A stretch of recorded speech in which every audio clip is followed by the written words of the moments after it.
So wiring up this motor and magnetic starter and all that shit here, and I just wanted to show this one part here real quick because I wish I had learned about it a long time ago.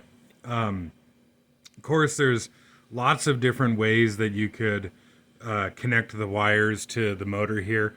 Um, you know, 1,001 options, I guess. But I I only learned about these a little while ago, but these are Polaris connectors, and I'm sure they go by a whole bunch of different names. But what this is a little insulated connection block, and it's got little rubber caps where the jam nuts are, and then they actually come pre-assembled or like from the manufacturer with a little bit of grease in the end of them. Um, and this one here says what, rated for 4 to 14 gauge wire. I think this is the smallest one that they make. I had originally ordered this one here mistakenly, and I'm assuming that's 350, whatever the fuck that means in wire size. I don't know. I don't know like how big that actually is. I mean, about that big, I would assume. Down to 3 gauge or something. I don't know, whatever the fuck it means. But yeah, I had mistakenly ordered this one. This one actually has, like, you could connect on both sides of it. And there's a couple different styles that they have, and this one has a big, like, Allen head jam nut in it. But yeah, there's a couple different styles of these that they make, and you can get them with I think as few as 2 connections, clear up to like, I don't know, 14 or something like that, I think is what I saw. Um, I had heard about these from this electrician that I had come by and look at a problem that I was having around here. And he had told me about these things because I want to run multiple welder plugs or welder outlets, 1450 receptacles. I want to be able to run, like, I don't know, really honestly, like 10 of them, maybe. Well, multiples. Anyways, put it that way. I want to be able to run multiple 1450 plugs or receptacles, whatever the fuck, on the same circuit. And I personally don't like wire nuts, which is kind of just more a matter of opinion than anything really. And I was talking to him about multiple ways to uh, like daisy chain circuits together, and I wanted something that I could, had a good, strong, secure connection. These guys, you can get a screwdriver in there and actually tighten the bitch down. And also something that was like easy to take apart and could be reused. Granted, on one hand, that explains wire nuts, but like I said, I'm just personally not a fan of them. They just kind of are, I don't know, I guess like cheap and hokey to me. Um, which, like I said, just my opinion. But of course, everything has got trade-offs. The advantage to wire nuts is that they are extremely cheap, especially when you buy them in bulk. They can be, I don't know, probably single cents, like single digit cents per wire nut. Whereas these Polaris connectors here are multiple dollars per connector. What the fuck? Why is that so difficult? So that obviously is one disadvantage to these things. But like I said, it seems like a much more professional and secure method of joining wires, in my opinion. They are, of course, bigger, so it's going to be a little bit of a trick. And I guess I should have given myself some more wire in here. Going to be a little bit of a trick to get these in here. But with how many outlets that I want to do, it's probably going to end up costing me a fair bit just in these connectors to do what I want. But at the same time, to do what I want is going to take like 200 feet of 6-gauge wire. So, you know, that's going to be a significant cost there, let alone the fact that even just the plugs and receptacles aren't particularly cheap either. So I don't really see it as being that big of a deal. On one hand, of course, if you can find a way to save money, then I guess that's cool. There's no sense in spending more money than you need to on one hand, but the cost of these connectors versus the cost of buying multiple 1450s and all the boxes for it, and especially the wire, the cost of these connectors isn't that big of a deal in my opinion. I don't know, that'd be only a couple percent of the total cost of doing the rest of it. I guess to say, from talking with the electrician that came by, I guess in my area, it is not to code to have multiple 220 volt receptacles on the same breaker. And he was saying that the supposed reason for that is because, something like a 1450 is considered, I guess, like a quote unquote like industrial outlet or whatever.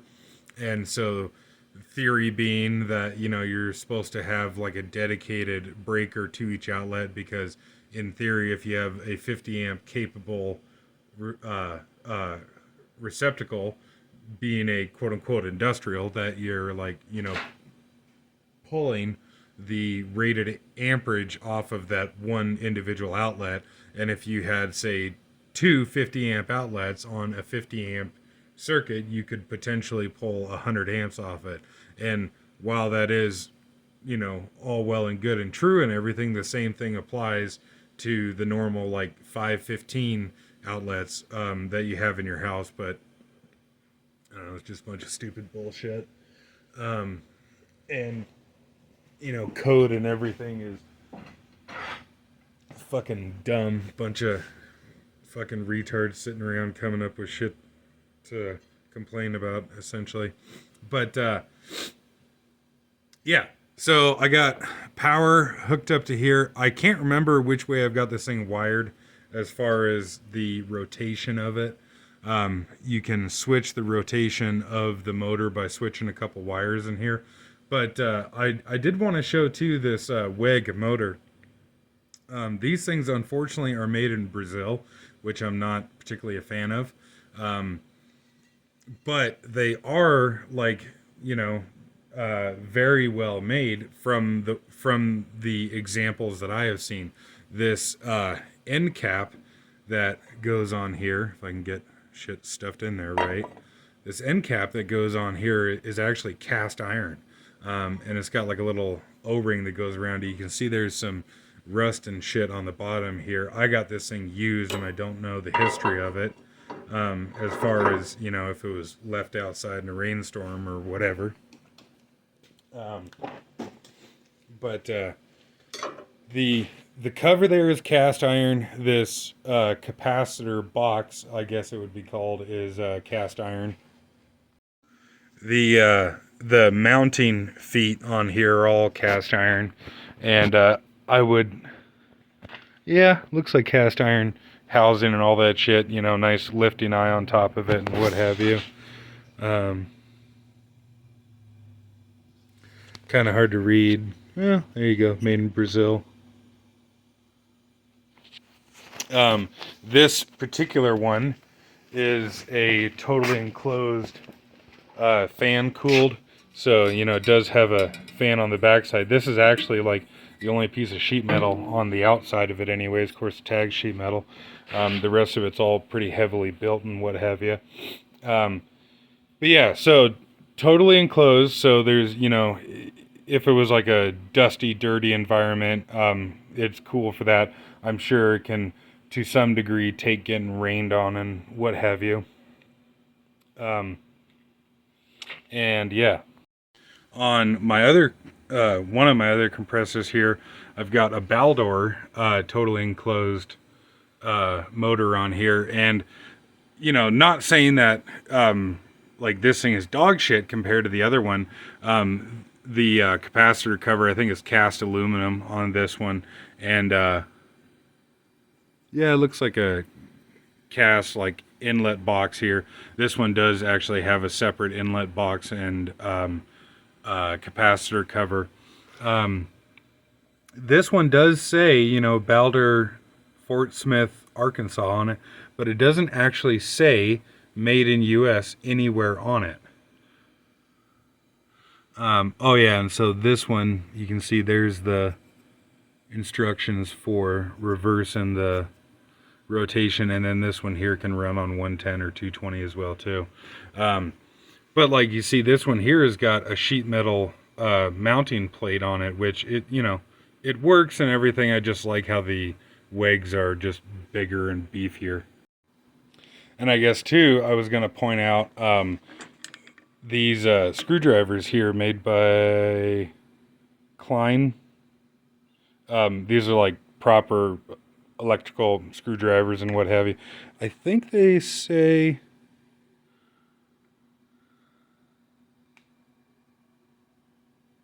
rated for 1,000 volts, which I'm not going to be working on anything that high, but I do like the fact that these are like properly insulated and all the way down to, except for the last 3/4 of an inch on them. Of course, you know, normal screwdriver will be insulated on the handle to one degree or another, but you know, if you were to go sticking it in somewhere and then touch the metal handle on it, which of course would be pretty easy to do, I just liked the idea of actually having like proper insulated screwdrivers. But so I got on this setup anyways, I'm going to have a like normal cord on the end of it just for now. And I've got this magnetic starter on it here.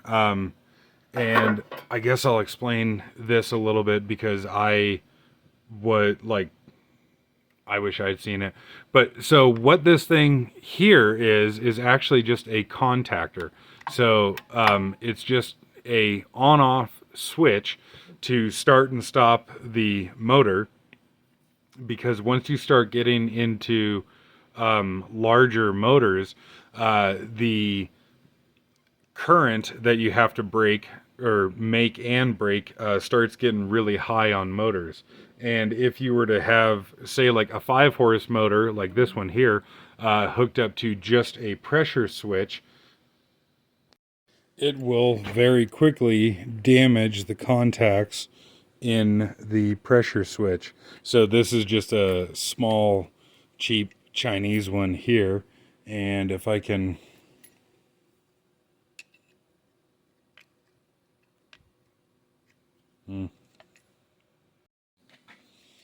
try and get this in here, the contacts on this one are just these guys right here. And let's see. Yeah, no, I guess that's it. So pretty small contacts. Now, granted, that does work to start small motors, and there are actually pressure switches nowadays that are rated, like modern pressure switches that are rated to deal with higher current and bigger motors. Um, if you look around, you'll actually see a number of modern um, 5 horsepower compressors that only have a pressure switch on it and not a separate magnetic starter. Um, and but especially getting larger than 5 horsepower, like 10, 15, 25 horsepower, then you really got to have a starter on it. The um, the the pressure switch will open and close contacts inside of the pressure switch or inside of here based on the pressure coming in through the port, um, wherever the port is. It doesn't have to be on the bottom, it can be on the top side, whatever. But this will open and close contacts inside of it, and if the motor is small enough, you can wire the motor straight to the pressure switch. Or in the case of like this one here, it is a older pressure switch, and so has much bigger contacts in it and could deal with starting a larger motor. And I don't know that you could necessarily find the exact contacts that you would need nowadays, but certainly back in the day you could just simply replace the contacts on it, and use just a pressure switch like this to start a pretty good sized motor. I don't know how old this one is, but well, yeah, actually 5 horsepower on 240, and I would imagine, yeah, on higher voltages you should even be able to get away with maybe a 7.5 or a 10 horse, just because the amperage would be lower. But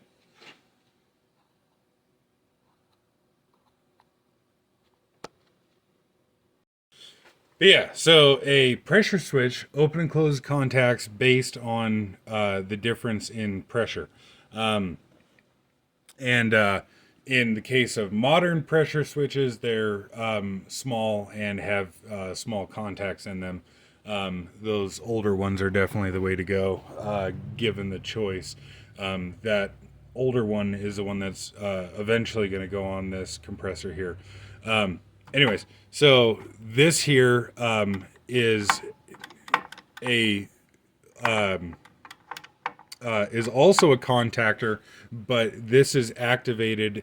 This is activated electrically versus by pressure, like a pressure switch is. The advantage to something like this here is that when these contacts close, they close magnetically, hence why it's called a magnetic starter, and they close very forcefully. And so you can very easily get a lot more life out of something like a magnetic starter, making and breaking the actual current going to the motor versus a pressure switch. You do still need the pressure switch to tell it when to turn on and off if you want it to work that way anyways. This one here, for the moment, I've just got wired to work off of the switch here, so you can have these things set up just to work off of a switch. But so this line here is power coming from the plug, and so power comes in through the top, and of course you can also get a 3-phase one as well too, and then power comes out the bottom here, and then this cable here runs up to the motor. This one has a like amperage sensing relay in here, and so you can actually adjust the current that you want this cut out on, and if the motor sustains a current higher than you set here, like that would be what, like 25 amps there. If it sustains 25 amps for a set amount of time, it will open up the contacts and shut down the motor, even if the switch or the switch on the side here or the pressure switch is still engaged. So hopefully that's a half-ass worth of shit explanation of that. But so if you're going to run a larger motor, like, I mean, personally, 3 horsepower and up, and even then, I mean, even if you only had a 2-horse motor or something like that, it would still be good to have a magnetic starter on it. It would just simply last that much longer. And if, you know, I don't know exactly how much current it would take, like just on the signal lines. These here are the signal wires that energize the magnet to close the contacts on it. I don't know exactly how much current these things use, but it's certainly a hell of a lot less than the motor itself takes. So if you were to have this hooked up to a pressure switch, the small signal wires go to the pressure switch, and then the pressure switch only has to energize the magnet in here, and then the contacts in here deal with the motor current. And so the pressure switch would last a very, very long time. Like I said, I'm going to use that old pressure switch and have it hooked up to this thing just to be nice and easy on that old pressure switch.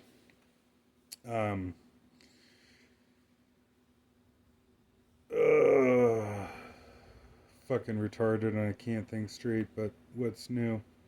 Yeah, I guess that's about it. So, for shits and giggles, I'll plug this thing in here. I need to check which way the motor is rotating and adjust as necessary. Something else worth saying, I suppose, is for single phase motors, anyways, there are 2 main motor types that you'll run into: what's called a 2-pole and a 4-pole motor. I don't know that this actually says anywhere on it. However, it does say 1730 RPM, meaning that it's a 4-pole motor, and that describes the number of windings in the motor, near as I understand it. And if you want to learn more about it, just like type into YouTube 2-pole versus 4-pole motors, and there are lots of people that can explain it a whole lot better than I can. But where that is relevant, kind of forgot where I was there, got distracted and had to go do something else for a minute. But so the number of poles in the motor will affect the RPM. Every time that you double the number of poles, you'll half the RPM. Here, where I am, the grid power, AC power from the wall is 60 hertz. So by the math, that should give us 1800 RPM on a 4-pole motor. And I'm assuming the 1730 is under when the motor's under full load versus it just free spinning. But so a 2-pole motor will turn 3600 RPM nominally, if we want to call it that. And a 4-pole will turn 1800 RPM.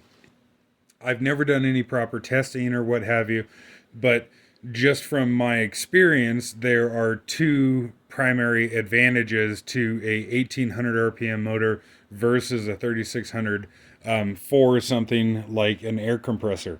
In the case of especially this one here, this is obviously a huge compressor pump for the size of motor that's on here.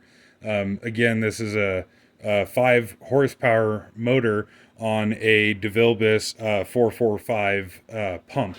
And just to kind of give you an idea, low pressure is 4.5-inch bore, high pressure is 2.5. 2.5? Yeah, I think it's 2.5. So a 5 horsepower motor is going to be having to work really hard to turn that thing. I personally have noticed in my experience that a 4-pole motor has like grating starting torque. than a 2-pole motor, and I guess that makes perfect sense. On a 4-pole, each flip of the AC only needs to turn the motor 90 degrees versus 180. I'm sure an 8-pole motor would be even better, but then it would, be even slower RPM. The other advantage for me and an application like this is that a lower, like if you want to turn the pump at a given RPM, like for instance, I want to turn this at 350 RPM, which I don't have the correct pulley for and what have you. But if I want to turn the pump at 350 RPM, I need twice the diameter pulley on a 4-pole motor versus a 2-pole. And where the advantage comes there is that you can run the belt looser without the belt slipping. And of course, you don't want to run the belt, just flapping in the breeze. But on a smaller diameter pulley, the belt has to be tighter to transfer the same amount of power. And of course, I've only got a single shiv pulley on the motor and a 3 shiv on the pump. I just simply don't have a 3 shiv right now, though I will be putting one on here.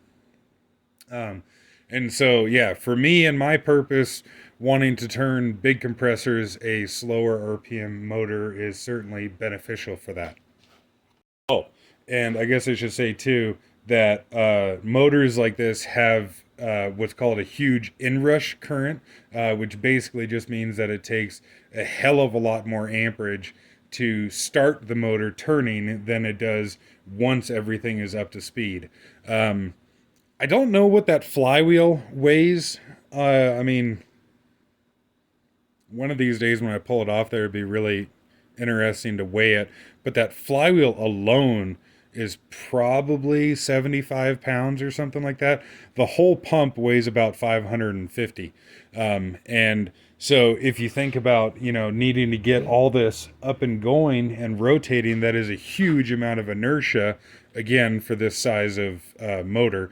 And so, like, all the things that you can do to kind of benefit you and help you in a situation like this are, good things like a, 4-pole versus 2-pole motor. But yeah, so motors have a huge inrush current. 4-poles seem to have less inrush than a 2-pole motor. And that's nice. Just, you don't have to be as hard on all the stuff like the starter, magnetic starter and what have you. But also, if you were to run it off of a generator, it's a lot easier to start a 4-pole motor on an air compressor versus 2-pole. But with all that rambling out of the way, we'll see fired up here. I'm only going to run it for a second. Obviously, the head's off and all that kind of shit. I just want to see which way it's rotating. And like I said, don't have a pressure switch at the moment, so...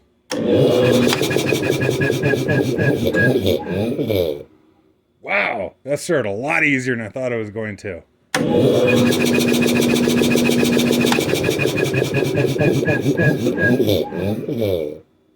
Hell yeah. Cool. All right, now I got to get the rest of the compressor together and get this thing actually making air. Well, so what do you know? I actually came into this room here to look for something else, and I forgot even to look at this motor here. But so another Baldor motor, but this one says it does actually say manufactured in USA. So evidently, I would assume that that other Baldor motor is not made in the U.S. Just, when something is, they're typically proud of it and put it on the side of the motor. Just having the flag on there, of course, doesn't mean anything, but apparently this one is U.S. made. Now looking at this, I kind of want to look into... is there a way to differentiate on Baldors? Was there a year cutoff or something? I don't know. Oh, I guess just while we're here, So again, same thing with this one, low voltage, high voltage. And where does it, yeah, okay, so this one is stamped 1725 RPM. So again, 1800 nominal, and lower RPM under load.